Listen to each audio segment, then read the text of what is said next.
Your mind creates images when you hear the word college. A thriving campus, classrooms with rows of seats, aisles of books, and long winding hallways. Examinations, presentations. A place where you come to set your destiny, your future. But when you do get to college, you discover that you are not alone. When you make it to college, it's people meeting people. Diverse experiences, assorted mindsets, you grow together. You may not know where life will take you, and that's okay.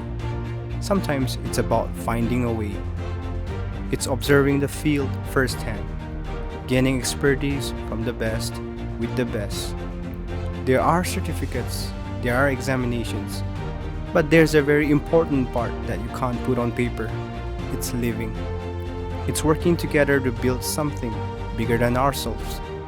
It's the laughter. It's the relationships. It's conversations with good friends and teachers. It's expressing who we are. It's hard work, but lots of fun.